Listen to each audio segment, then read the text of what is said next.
Hello to everyone, guys. Welcome to Alex's Adventures in English.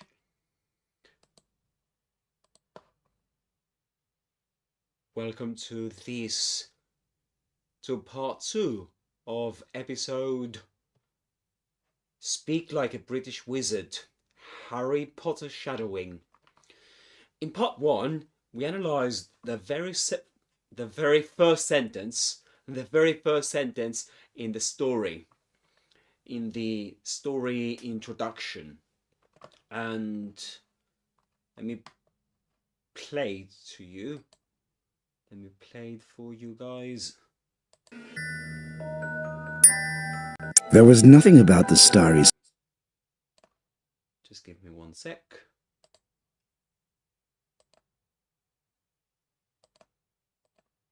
There we go. So this was the first sentence, the sentence we analysed in the previous parts, in the previous live stream. There was nothing about the starry sky that night to suggest that strange and mysterious things would soon be happening. Okay? Today we're focusing on the next line, which is the following. As unsuspecting Muggles slept, a huge motorbike with a giant astride it tumbled down from the darkness. All right? So, in this episode, we'll do a bit of shadowing, break down the vocabulary, dig into the grammar, and practice pronunciation and connected speech. Let's crack on. First, we'll start with the storytelling context.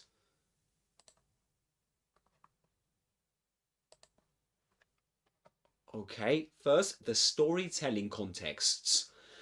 This sentence we are analysing in this episode sets the mood at the beginning of the story. And if you haven't watched the previous episode, these lines are not from the book, but from the video game, Harry Potter and the Philosopher's Stone PC game.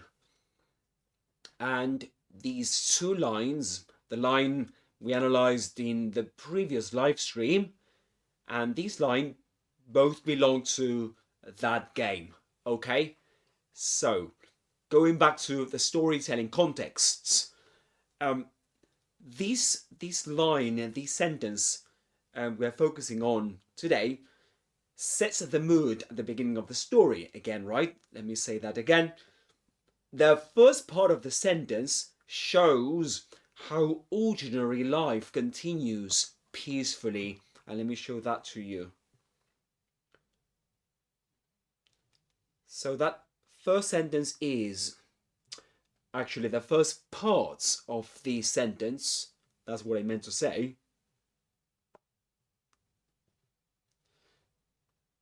And the first part is this one. Okay? As unsuspecting Muggles slept. This refers to ordinary life in the Muggle world of the wizarding world of Harry Potter. Okay? So, Muggles, non-magical creatures, non-magical people, unsuspecting, right? Without suspecting anything. They were just asleep. That's it. And this is then contrasted with a strange and mysterious event, which is, well, the arrival of a huge motorbike. A huge motorbike, right? A huge motorbike with a giant astride it, tumbling down from the darkness. And interestingly, these contrasts that can be identified in the sentence mirrors the contrasts that can be spotted in the first sentence, in the sentence we analysed in the previous live stream.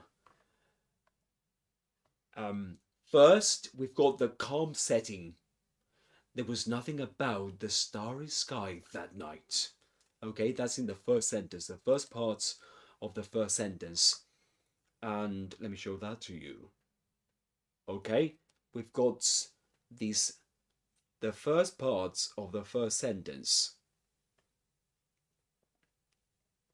So this is ordinary life. Routine, right?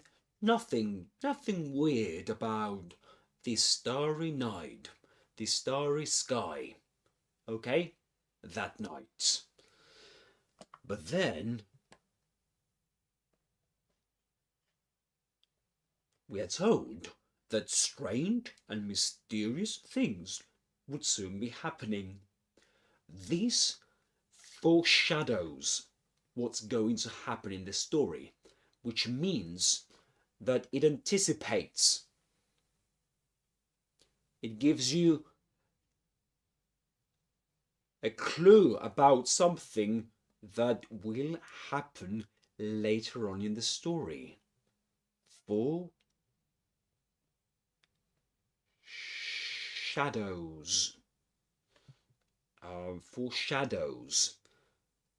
Right? This is usually used in the analysis of literature, in books, in stories. This is something that, some kind of clue at the beginning of a story that suggests to the reader that something will happen later on, something related to that being told to the reader. And it's no surprising to find that in the next sentence we get the same contrasts.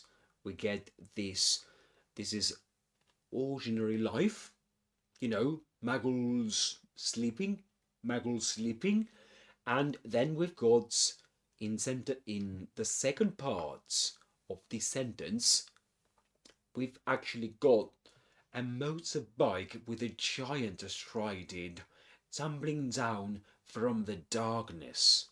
Okay, which means that this is actually one of the strange and mysterious things that were announced in the first sentence to happen later on in the story. So this is, we can see that, okay? And this kind of contrasts everyday life, interrupted by magic or other kind of events in stories, is a classic storytelling technique. It builds tension and draws the reader in.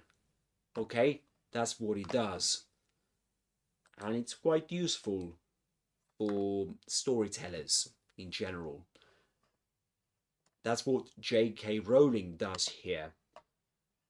Anyway, let's continue. So we've got then, apart from this storytelling technique, we can analyze. Now we're going to analyze the sentence in terms of grammatical structure. But before doing that, let me tell you guys, I'm going to be leaving some the timestamps for this episode so that you can navigate it as you wish, right?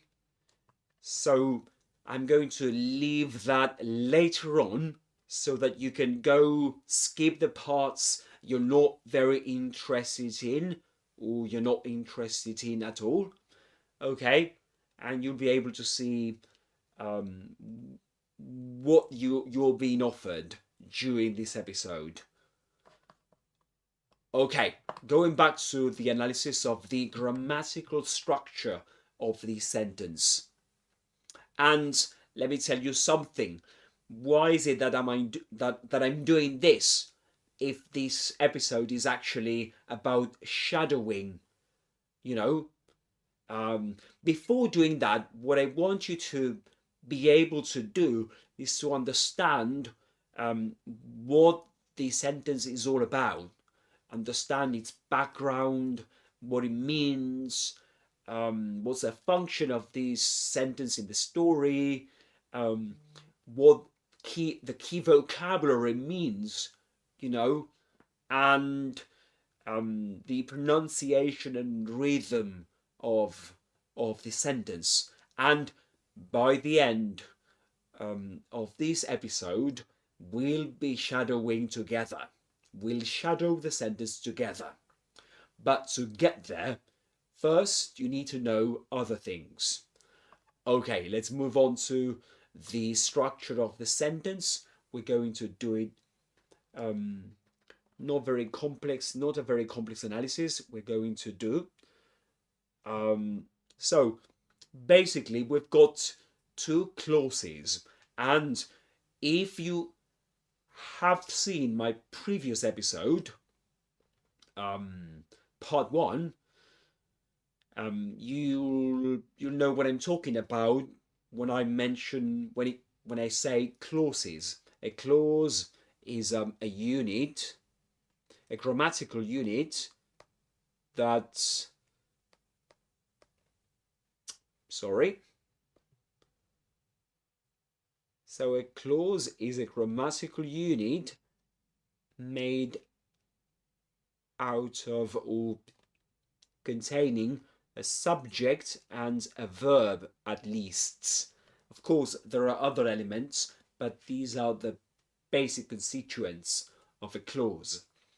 And it's usually a complete thought, okay?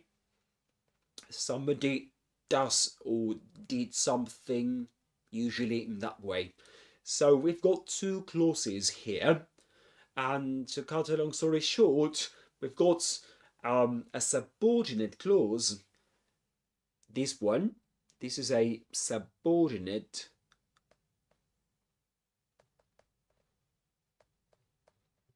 A subordinate clause, which means that this clause can't stand on its own. It needs another main idea, you know, to depend on, for its meaning to be complete. And because if we say, as unsuspecting Muggles slept, it's like, you need something else, don't you? So that's the point of a subordinate clause. That's what a subordinate clause is all about. It's usually called dependent clause as well. Okay? There's another name it gets. And the name, you know, is self-explanatory. Okay, so we've got a subject, unsuspecting Muggles, and a verb. Okay, the main verb. And then we've got the main clause. But before moving on to that, the subordinate clause usually gives us the background to the main idea in the sentence. And as we mentioned before, this is what this first part of the sentence is actually doing in the story. Is telling us something that was going on as the main events in the story unfolded, or actually unfold. Because I'm saying unfold because when we talk about stories, when we describe stories, we usually use the literary present, which is basically the present tenses, which are basically present tenses to talk about literary facts, let's put it that way. For example, we can say at the end of Harry Potter, Harry Potter dies. I'm sorry to spoil that to you guys, but just in case you haven't seen the films or read the stories, you're going to be well uh, angry at me. But anyway, um, what I'm trying to say with this is that we use the present tenses to talk about literary works, right? We say, for example, yeah, in this story, Harry does this, that, and the other. Hagrid talks to um, Harry.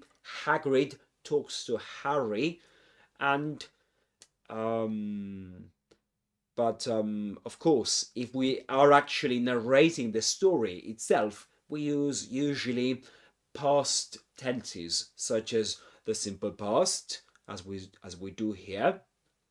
Simple past,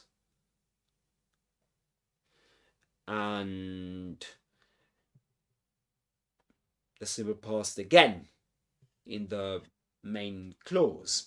But these first parts of the sentence could have been written using the past continuous, because that's one of the functions of the past continuous in narratives, usually to talk about or to refer to background events, something going on together with the main events, you know. So anyway, going back to the analysis of these two clauses, we've got a subordinate clause and a main clause. This is the main clause. And this one can stand on its own.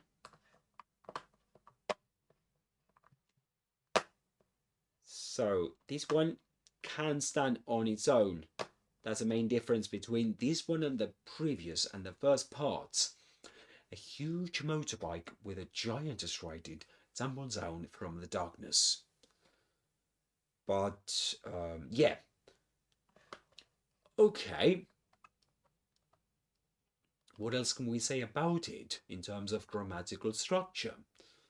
Well, in the second part, we've got the subject, a huge motorbike with a giant astride it. That's the subject. And the main verb, which is a phrasal verb. And this prepositional phrase, which indicates origin, right? Where is it? Where is the huge motorbike with a giant astride it coming from? Okay, now let's move on to the analysis of vocabulary. Let's focus on that.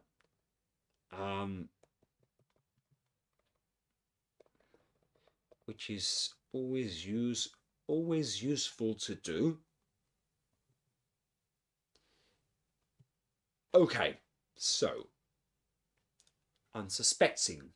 Unsuspecting means unaware, not expecting anything. You know, if you're unaware of something, if you're not expecting anything. And the great thing about this word is that it actually comes from the verb suspects. Suspects. And if we add to the verb the suffix ing,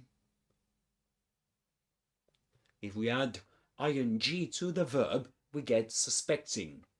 And we change its word form, which means that now it's an adjective. Suspect is a verb, but with this it becomes an adjective. Okay, a describing word. A word that can be used to describe, usually a noun. And in this case, it is actually an adjective. So it says, as unsuspecting Muggles. So this adjective is actually describing Muggles. But the adjective we've got here is not suspecting, but unsuspecting, which this is a prefix that actually changes the meaning of the word, of the adjective in this case, and it means the opposite because of it. This means not suspecting, right? Not expecting anything, not actually not aware of something. And this is the way Muggles are described in this sentence. Then we've got Muggles. Muggles, non-magical creatures, as I mentioned before. And from the Harry Potter universe, then motorbike. We get a motorbike. A motorbike is well, of course, that this is a motorbike, but apart from that, apart from knowing what a motorbike is, we need to mention that it's a compound noun, which means that it's made out of two nouns, motor and bike. And given that, being that the case, we usually stress in English the accented in the unit, in the compound noun, because it's a unit. We stress the stress in the compound noun goes on the accented syllable of the first item in the compound noun, which in this case is mo. Mo is the accented syllable in the first word. Motor, we say. So the main stress in the compound noun is mo, and we say motorbike. Motorbike. Okay? Apart from that, we can also talk about, well, giant. Giant. That's another word here. Well, this is astride. This is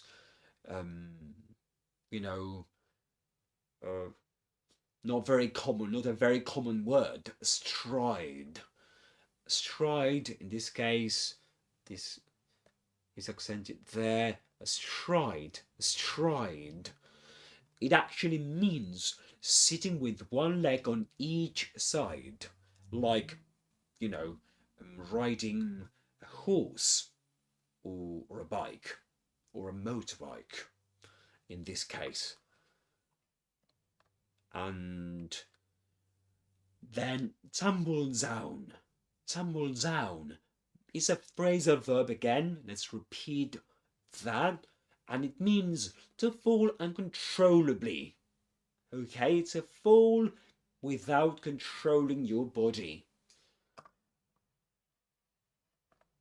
And hello there. We've got a viewer on YouTube. Hello there. Welcome to Alex's Adventures in English. Welcome to this live stream.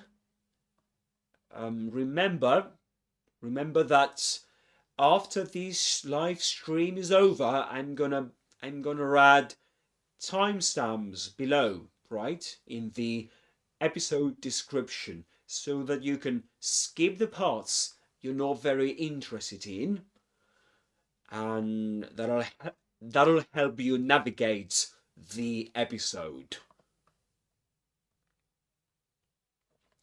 Okay, now let's move on to the section, to the pronunciation, rhythm and connected speech section.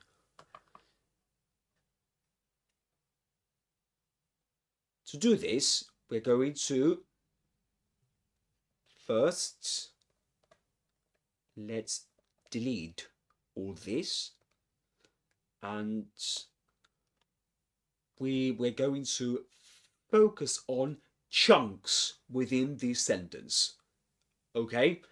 We've got chunks within the sentence. We can divide the sentence into chunks, which in the previous live stream, we labeled, or we mentioned that they're usually called in linguistics as intonation phrases. Intonation phrases, which are basically the units of spoken language. Spoken language is usually divided into. Okay, so we can mention here, what we can do is to divide the sentence into chunks. Let's do that. And usually, to make these divisions, we need to bear in mind the pauses the person speaking makes. In this case, the narrator of the story. And let's watch that, shall we? We can do that. All right. So let's watch the... Okay. Pay attention to the pauses he makes. As unsuspecting Muggles slept. Okay. As unsuspecting Muggle slept. And then he makes a pause. So this is the first chunk. Okay. The first IP intonation phrase. The first IP would be as unsuspecting Muggle slept. Then Huge motorbike with a giant astride it tumbled down from the darkness. Okay, the second chunk is actually a huge motorbike with a giant astride it. Until here. Alright? We've got two chunks and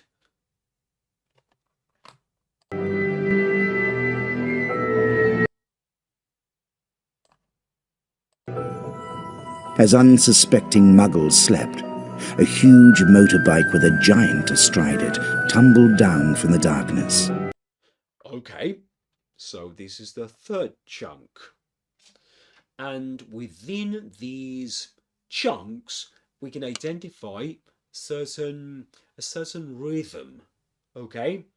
We've got, this is just like in music. Because, for example, in the first chunk, we can even do this. You can even do this at home. What you can do is to try and you can clap to actually get the rhythm of this chunk. But before we do that, we need to bear in mind that we need to know which are the stressed syllables. So in as unsuspecting, unspects. These, by the way, this word unsuspecting is a double stressed word, which means that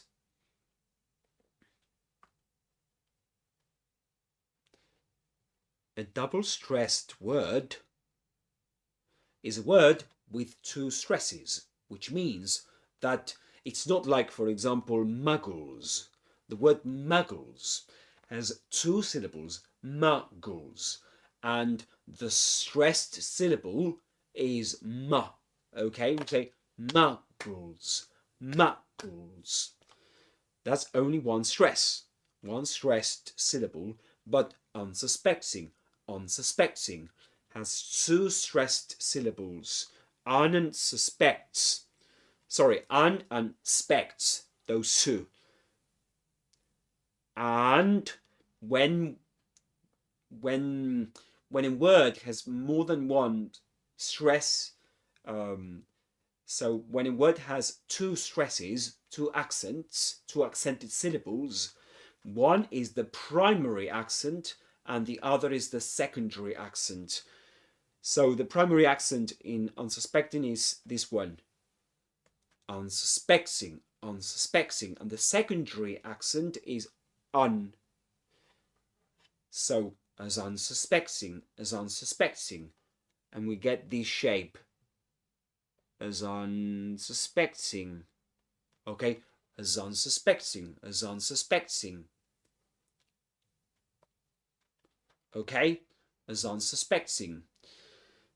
And so the stressed syllables are un, spect, m, and slept, because it has only one syllable, but it's a very important word because it's a verb. So we can say that we've got four beats, four stressed syllables in this chunk, which means that what we can do is the following. As unsuspecting Muggle slept, as unsuspecting Muggle slept. Look at that. As unsuspecting Muggle slept. And we can even do that listening to the narrator.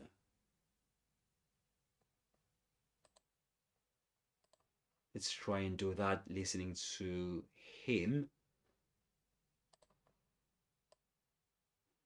so that you know what I mean. As unsuspecting Muggles slept, a huge motor... Did you notice that? As unsuspecting Muggles slept. Right? Just like music, a rhythm. As unsuspecting Muggles slept. Doing this, practicing this on your own and or listening to this narration will help you get this English accent, this English rhythm, okay, and hopefully the accent as well. Okay, apart from that, we've got the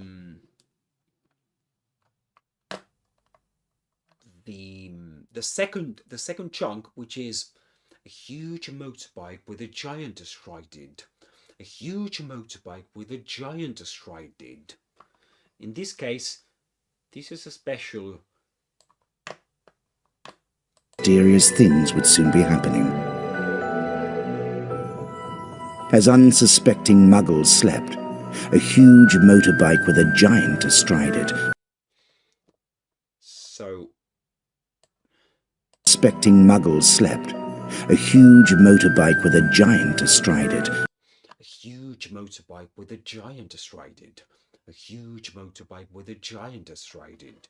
Here we've got to focus on huge motorbike with a giant astride it. A huge motorbike with a giant astride it. A huge motorbike with a giant astride it. A huge motorbike with a giant astride it. A huge... Here, the narrator emphasizes the oo in this word, the long oo, which is the same we find in the word music. Music, huge, a huge motorbike with a giant astride it. A huge motorbike with a giant astride it. So, here the narration decreases a bit in terms of speed because of the emphasis the narrator puts on huge. As unsuspecting Muggles slept, a huge motorbike with a... Let's do that again. A huge motorbike with a giant astride it. A huge motorbike with a giant astride it. Motorbike with a giant astride it. Motorbike with a giant astride it. Okay, with motorbike with a giant astride it, we get the same rhythm, but huge breaks the rhythm a bit because of this emphasis the narrator places on it. A huge motorbike with a giant astride it. And in terms of rhythm, we can talk about the third chunk, the third IP. Tumbled down from the darkness. Tumbled down from the darkness. Tumbled down from the darkness, left a blanket-wrapped bundle astride it. Tempting Muggles slept. A huge motorbike with a giant astride it tumbled down from the darkness. Okay, tumbled down from the darkness. There's like a bit of a pause there. From the darkness.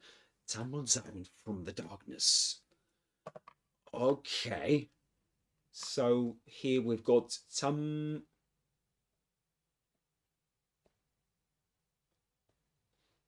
tumbled down from the darkness. 3 accented syllables. Tumbled down from the darkness.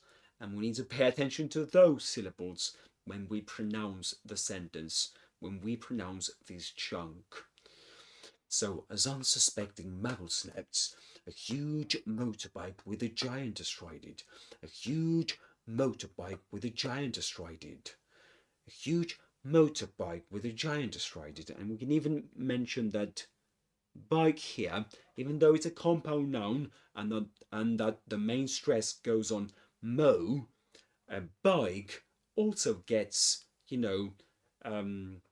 gets to be accented here because it's a noun, and nouns usually are accented in English, even in a compound noun.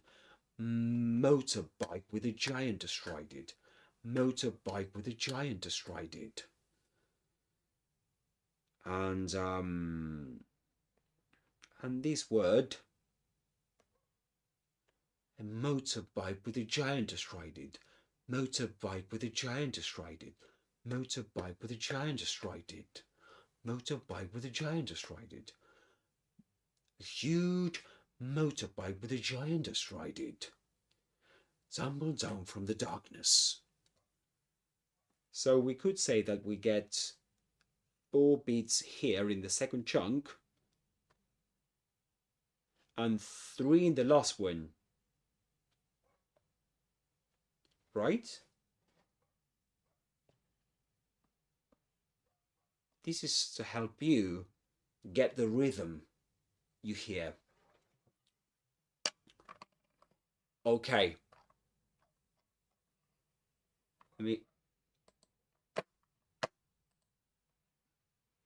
Alright, do you have any questions, guys? If you do, drop them in the comments below. Alright, drop them in the chat. Now let's focus on the pronunciation of words and how these pronunciation of words and how these are connected to one another in the sentence, which is very important for shadowing the sentence. So let's do that. Let's focus on that.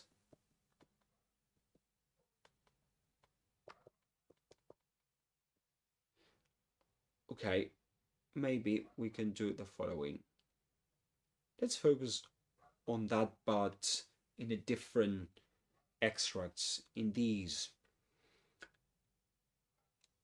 different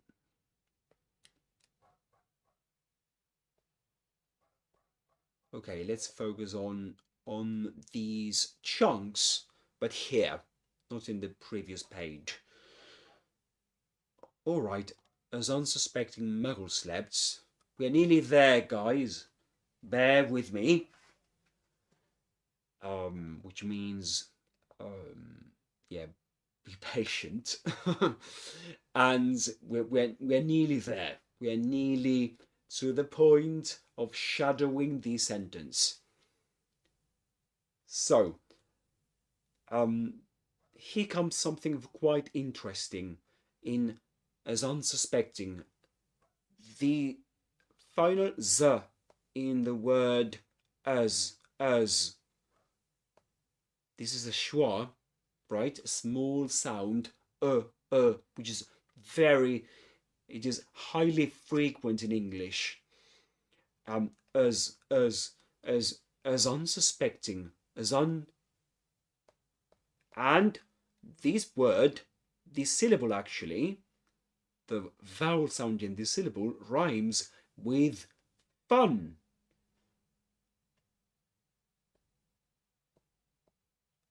Okay, so we say as unsuspecting, as repeat after me, as unsuspecting Muggle slept. So this sound connects the two words. Then Muggles ends with the sound z in isolation, of course, mainly because the previous sound is this one. And this sound is voiced. Have you ever heard of that, guys? A voiced sound, a voiced consonant, is a consonant in which there's vibration in the vocal folds. And I need to explain this to you guys. So, because this is very important to understand sounds in English and to be able to imitate, in this case, the Southern Standard British English accents. So if we want to imitate this accent, we need to know this. We've got two types of sounds in English: voiced and voiceless sounds.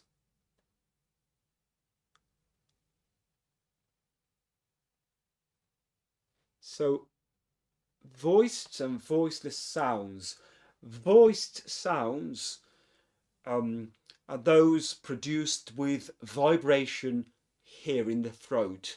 Put your fingers here and you'll hear that in sounds such as, for example, la, la, la, m, n.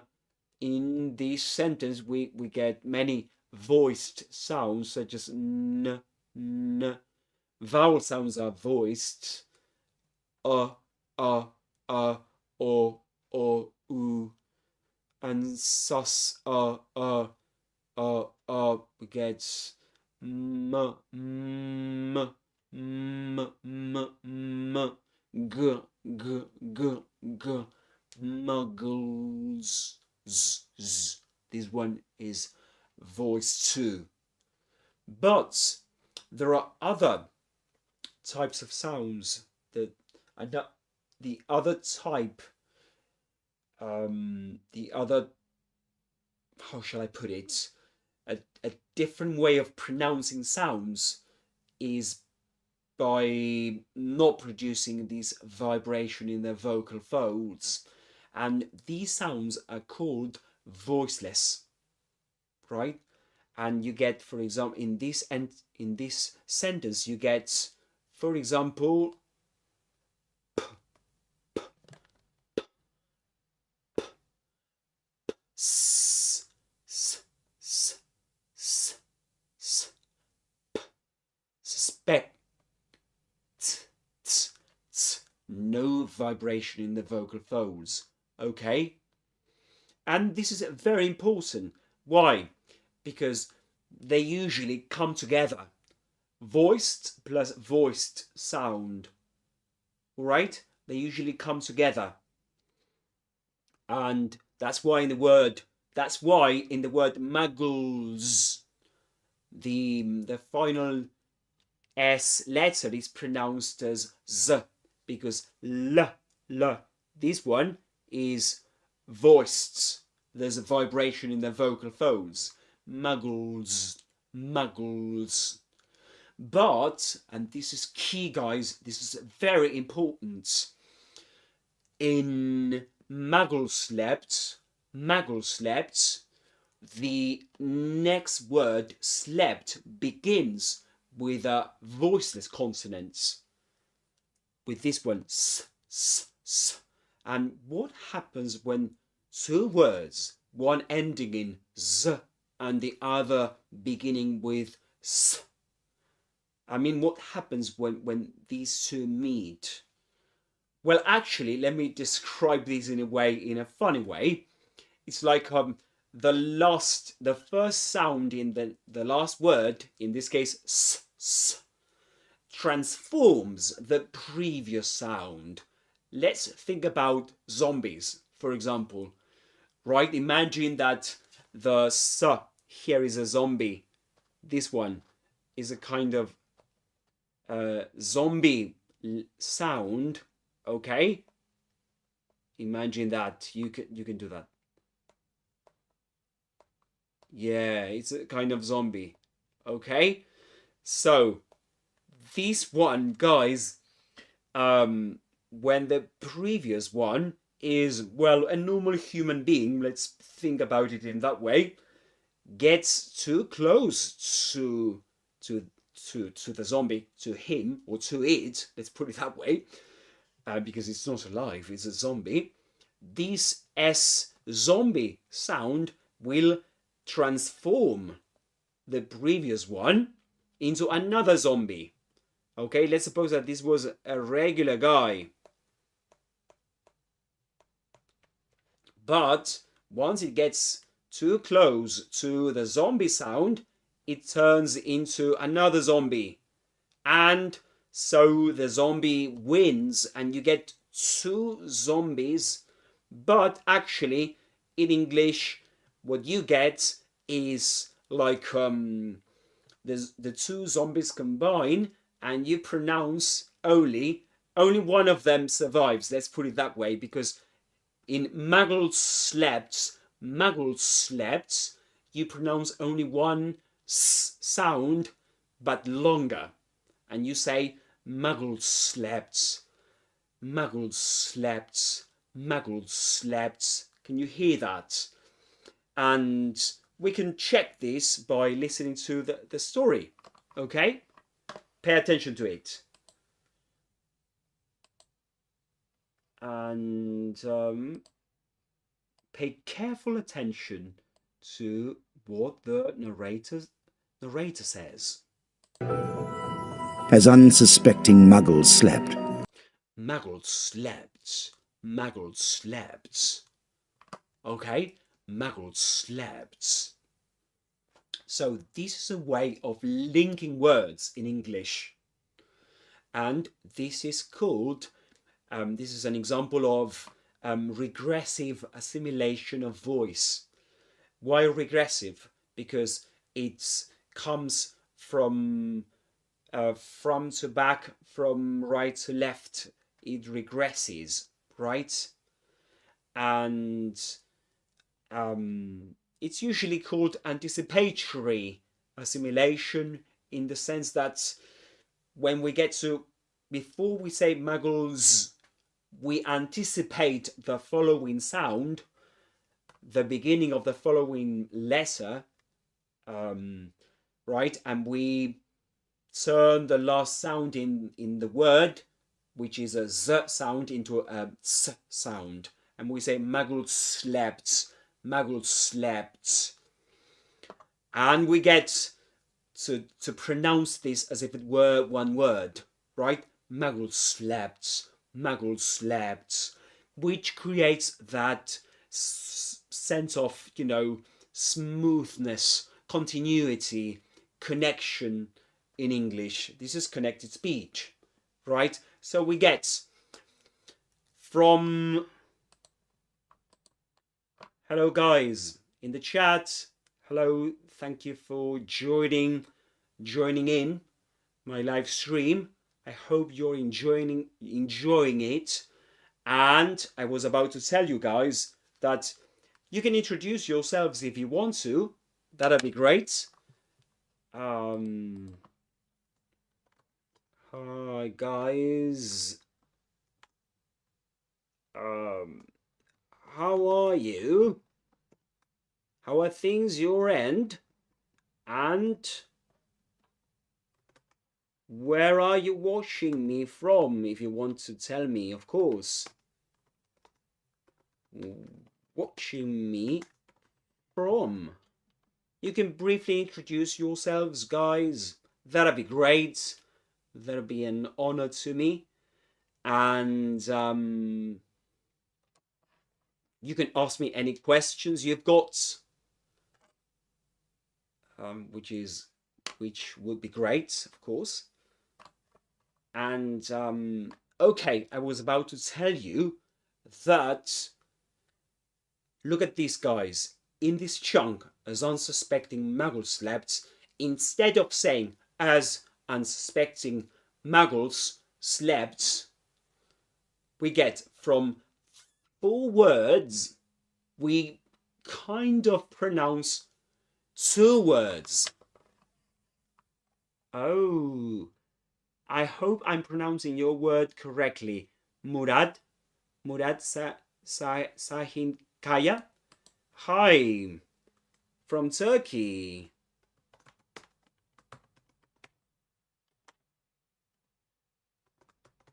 Welcome to Alex's Adventures in English.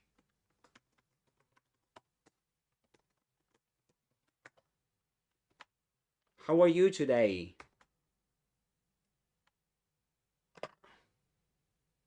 From Turkey. That's a long way from where I'm from, guys. Nice to meet you. Nice to meet you.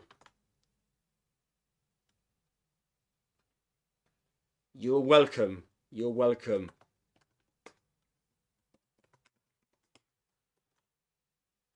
You're welcome, mate. If you've got any questions, please be my guest. That'd be great if you could ask any questions you've got, any doubts, any interesting aspects about the lesson you found so far. And okay, you're drinking tea. That's great. That's all right. That's great. Yeah. Yeah. Is it, what kind of tea is it? Is it peppermint, or I love peppermint tea, or chamomile tea. Actually, when I lived in the UK, I used to drink tea all the time, guys, and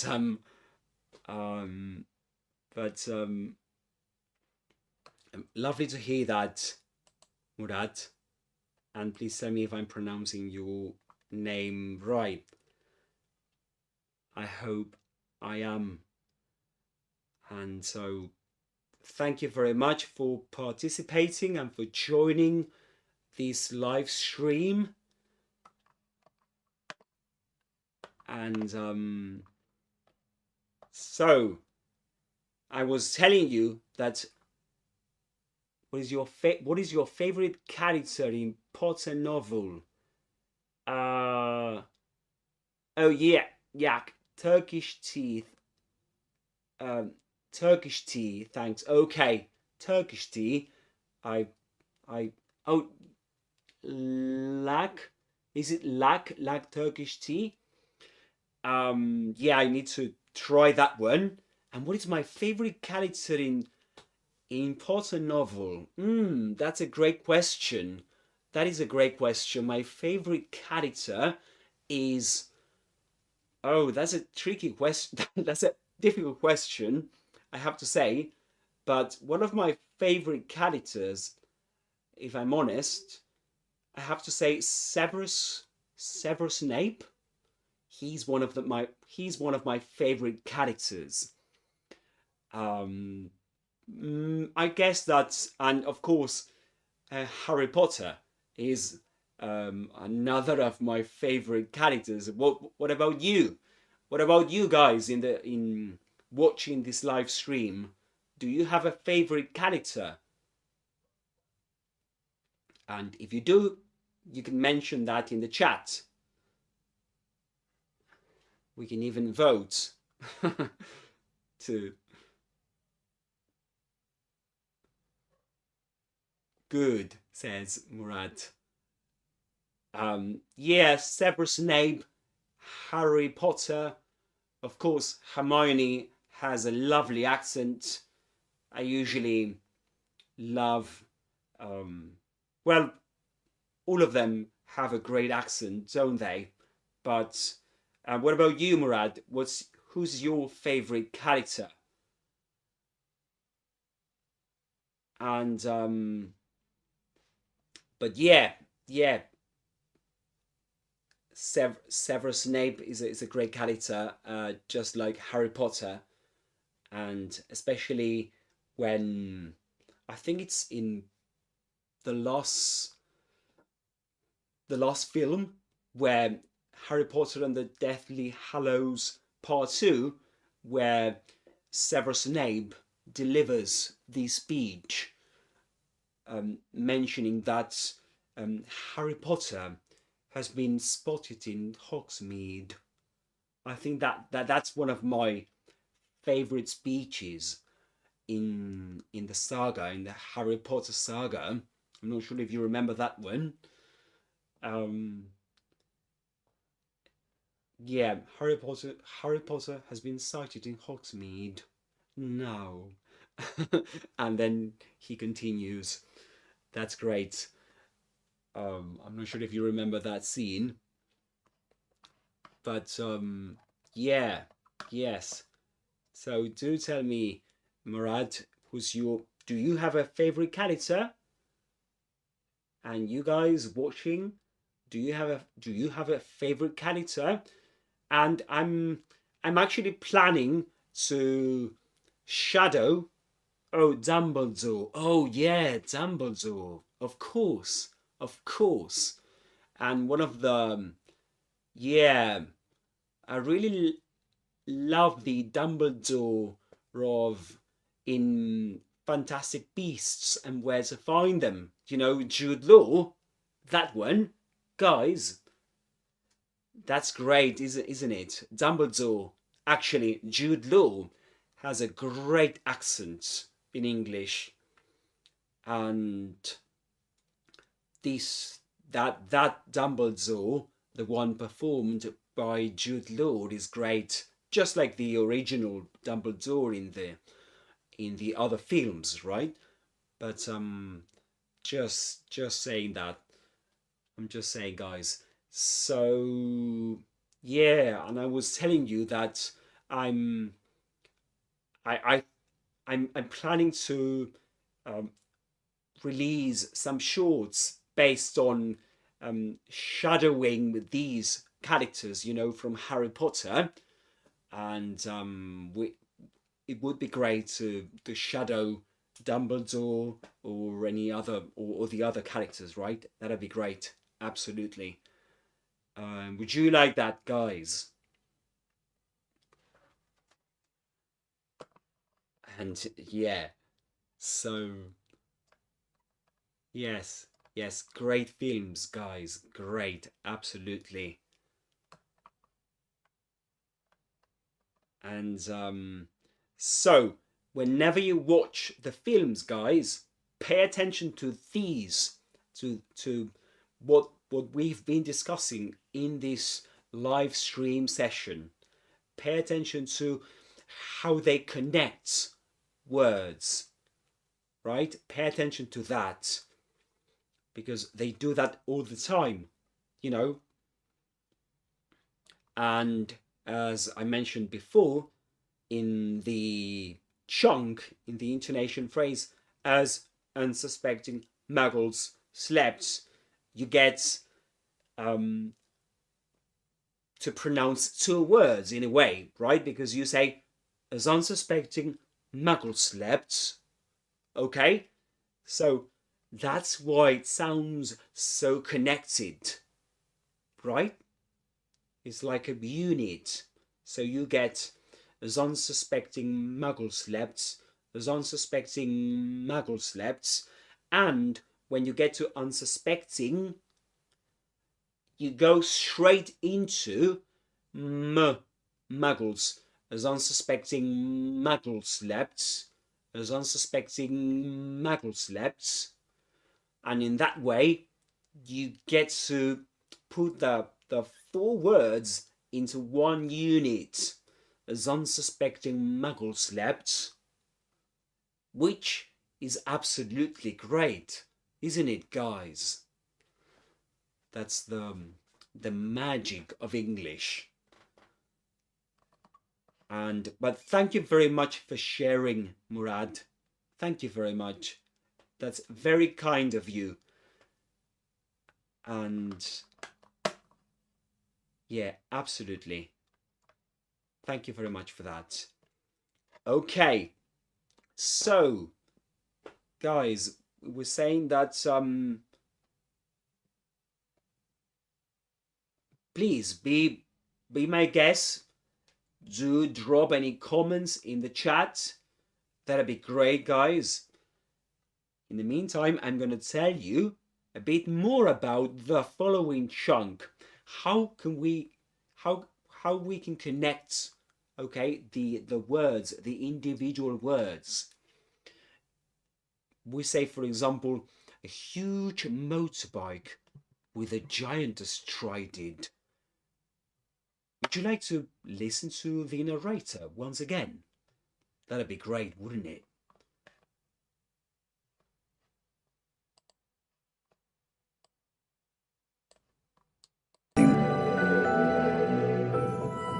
As unsuspecting Muggles slept, a huge motorbike with a giant astride it. Okay. That was great, wasn't it? So, he says, and I'm really important for pronunciation, and thanks for this post. You're very welcome indeed, Murad. My pleasure. I'm really glad you're finding it useful. Absolutely. Please, if you haven't seen it, guys, I've got another episode. I've published a previous episode. That's the again, just like this one, just like this shadowing session and pronunciation breakdown session, but in that one I did the same with the first sentence in the story introduction to the game, right? With this one, there was nothing about the starry sky that night to suggest that strange and mysterious things would soon be happening, right? I'll leave the link to that video, to that live session in the description, in the episode description, okay? So you can see that one. And I've published so far 2 shorts on Harry Potter. One, in the first one, I shadow the first sentence, the one I've just read, and the second sentence, the one we're analyzing right now. Okay, I leave the comments, I leave the links in the comments as well. Okay, so you can check that, and you can find many other videos, many other shorts actually in my YouTube channel.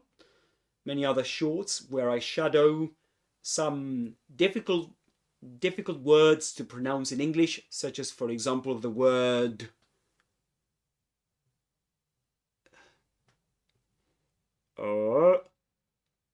if I'm just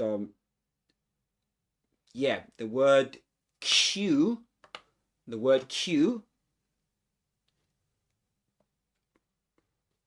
right? This one,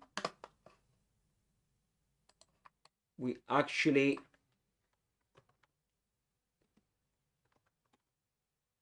this Q. word is actually pronounced just like the word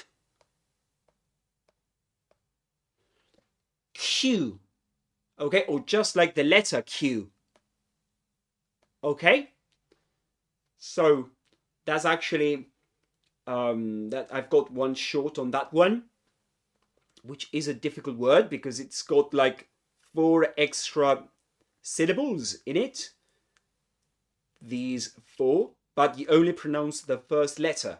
Q, you say. Okay, that's one of the shorts I've got there. If you want to check it out. And I'm not sure if you've been following me, because I've just started my channel just a month ago or a bit more, and I've also been shadowing Luke Thompson from Luke's English Podcast. Have you heard of him, guys? If you haven't, go to his website. It's Luke's English Podcasts, and it's absolutely great. And you can check out my videos on that too. Okay? All right. So moving on. We've got a huge motorbike with a giant astride it. And let's listen to that again, guys. Unsuspecting Muggles slept. A huge motorbike with a giant astride it. With a giant astride it. With a giant astride it. Did you hear that? So he says, with a giant astride it. With a. So he connects these two words, with a. And we usually do that in English, guys. When a word ends in a consonant sound and the next word begins with a vowel sound, like in this case, with this sound is the one you'll find at the beginning of this word, the, okay? With a. So you get with a giant astride it. And here we have also another consonant sound, t, and another vowel sound, followed by a vowel sound. So he says, the narrator says, as with a giant astride it. Giant astride it. It sounds like a different word, doesn't it? As if it were one word. Giant astride it. He doesn't say giant astride it, but giant astride it. Let's listen to that again. Slept. A huge motorbike with a giant astride it. Giant astride it. Did you hear that? Did you catch that? Slept.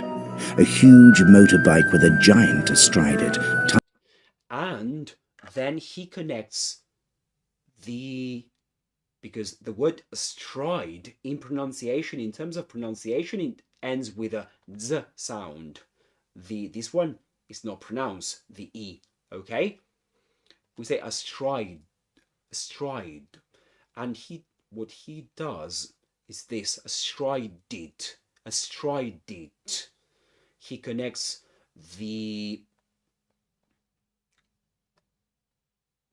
d sound with the E, and we get astride it. So in a way, we connect from two words with and plus a, we get wither. And giant astride and it, we get giant astride it. A huge motorbike with a giant astride it.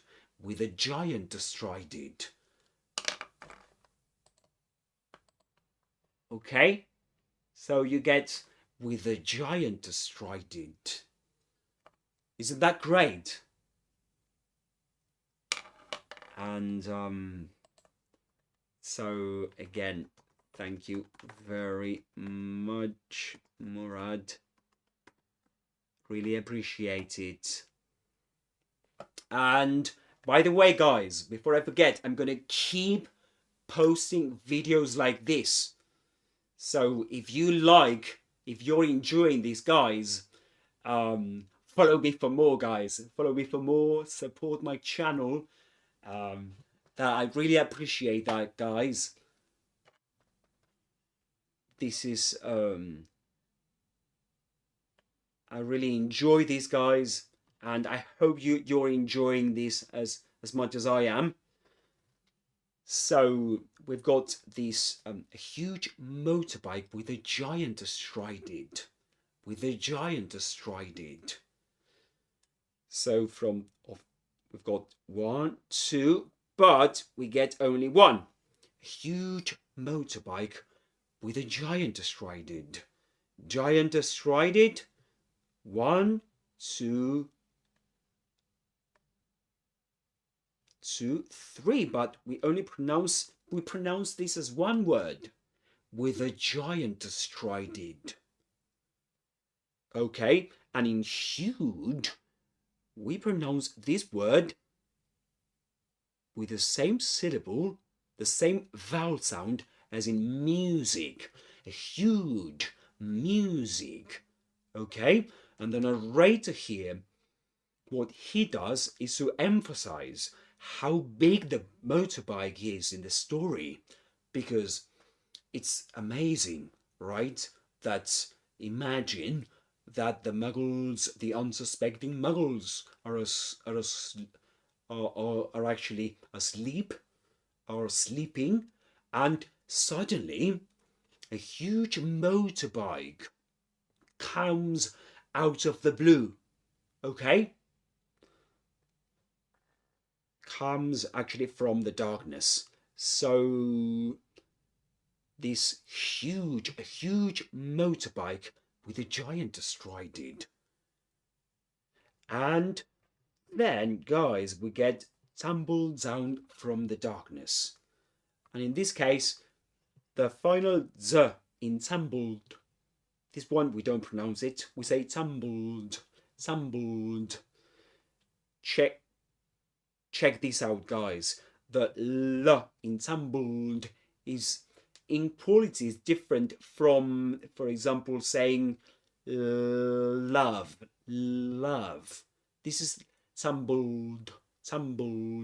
We produce it at the back of the mouth. Okay, we say tumbled down, and the first syllable, the accented syllable, is pronounced with the same vowel sound as in fun, right? Or run, fun, run, tumbled, and this d sound, actually, we don't say tumbled, but tumbled down. We start pronouncing the d sound at the end of tumbled, but we only pronounce it, we connect it to the next d sound, and in a way we get only one d sound, and so we say tumble down.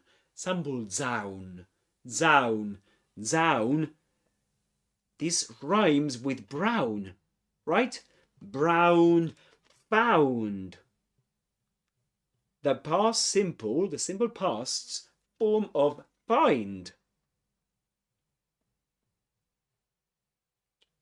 Okay? Find. And which is great.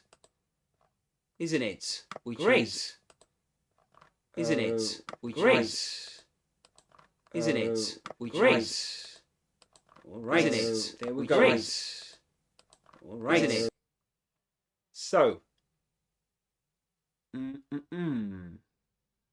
okay, I was just checking Twitch, guys, because I'm on Twitch at the moment. I'm on Twitch too, but okay, let me go back to YouTube. So, guys, tumble down. Tumble down, down rhymes with found, as in the past simple or the past simple form of find, found, down. Be careful with how you pronounce that down, ound, down, found, ound, tumble down, round lips, then down, tumble down from the darkness, from the darkness. From is pronounced with a schwa sound, as in phrases such as the tea, the tea, the tea. This is a schwa sound, which is it's actually one of the most frequent sounds in English. So we say that's the schwa sound, and we say the tumble down from the darkness. Again, a schwa. From the darkness. Okay, from the darkness. And just guys, let me ask you a question. Why is it that when is it that we pronounced the word the as the? Because it can be pronounced as the. We can say actually this can be pronounced as like this. This is a symbol for the sound. And guys, to pronounce that consonant sound, we have to put the tongue between the teeth and blow air. So like this.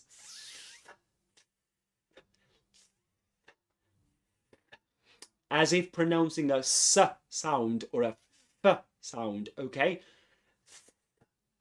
Sorry guys, let me back on my words. Let me go back on my words. What I've just told you is the explanation for the close friend of the, which is the, which can be found in words such as think. But don't worry, the explanation is quite the same. You actually pronounce them sticking your tongue between the teeth. But the main difference between the two is that this is for the th. The th, right? The th is usually pronounced, it can be pronounced as the or the. And what's the difference between the two, guys? The first one is pronounced with vibration in the vocal folds. Okay? So vibration in the vocal folds you get here. So you say the.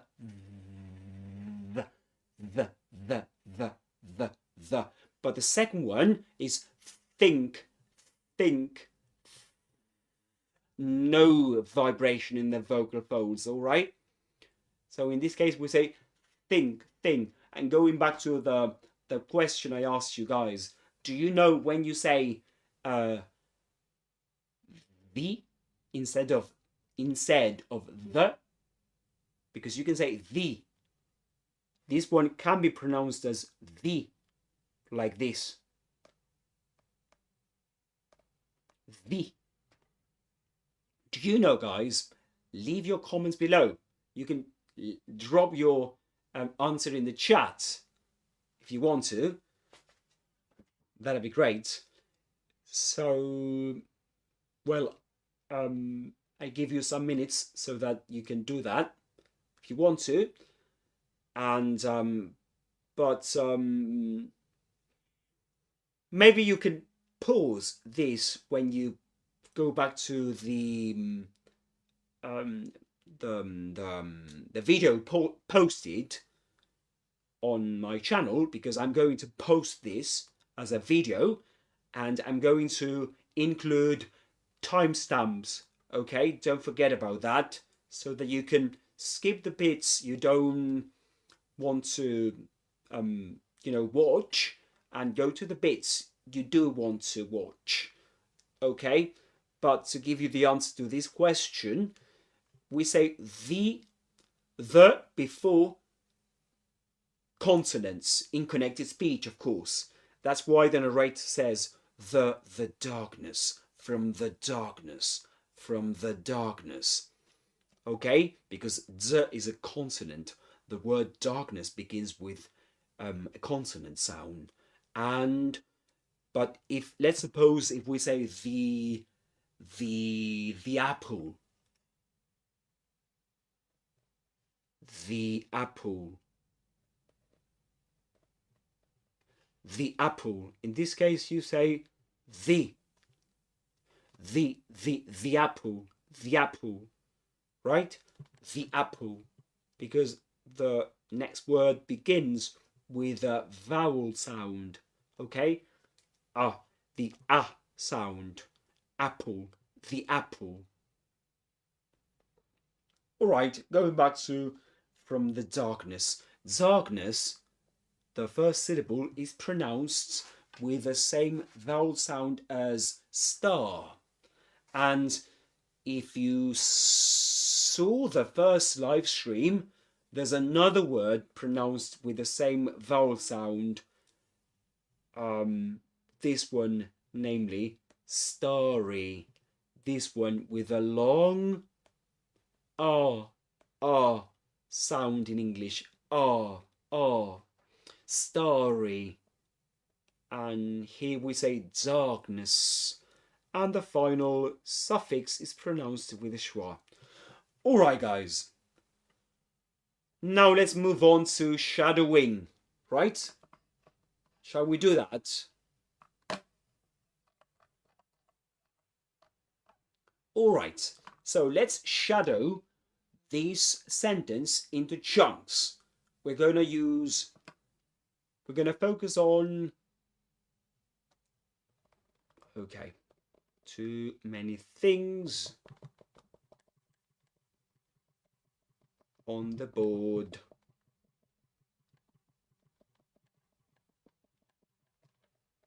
Oh, I need a student to clean the board for me. It's such a pity. This is not a traditional classroom, isn't it?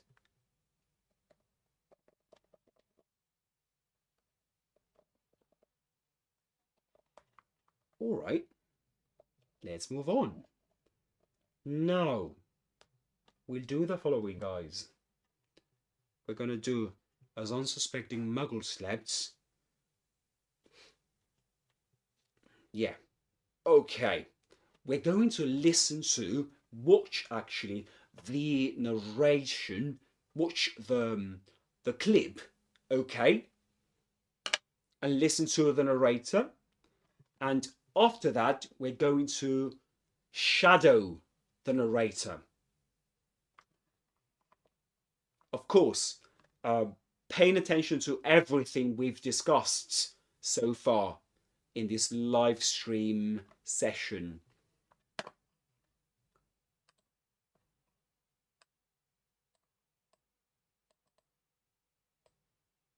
Let's do that, guys. As unsuspecting Muggles slept. Okay. As unsuspecting Muggles slept. As unsuspecting Muggles slept. Remember that, guys. As unsuspecting Muggles slept. As unsuspecting Muggles slept. As unsuspecting Muggles slept. Only one s sound here. As unsuspecting Muggles slept. Let's continue. A huge motor. Okay, before doing that, what if we shadow the narrator simultaneously? That is to say, at the same time. Would you like to do that? That That is something you need to aim, you know, because if you can do that, that's the best type of shadowing you can do, actually. So let's try and do it together.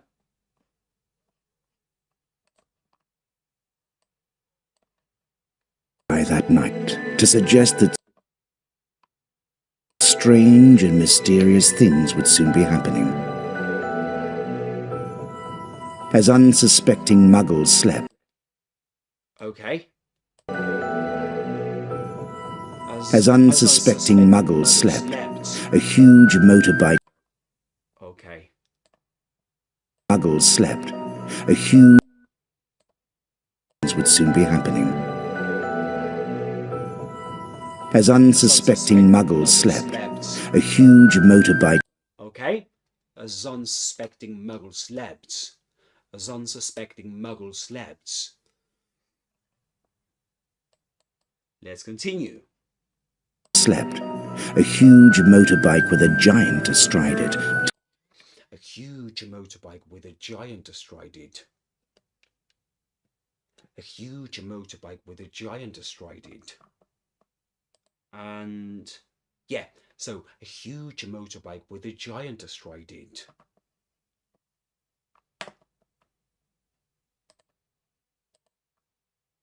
A huge motorbike with a giant astride it. Listen to that. As unsuspecting Muggles slept, a huge motorbike with a giant astride it. A huge motorbike with a giant astride it. Remember to connect, guys. A huge motorbike with a giant astride it. With a huge motorbike with a giant astride it. And the last bit. Tumbled down from the darkness. Tumbled down from the darkness. Now all together.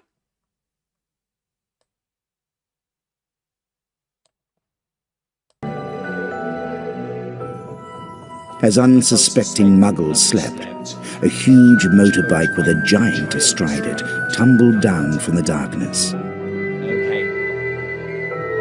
You might make mistakes, guys, doing this, but Strange and mysterious things would soon be happening. As unsuspecting Muggles slept, a huge motorbike with a giant astride it tumbled down from the darkness. Okay. I'm quite thirsty by now. So my mouth is not responding as it should, but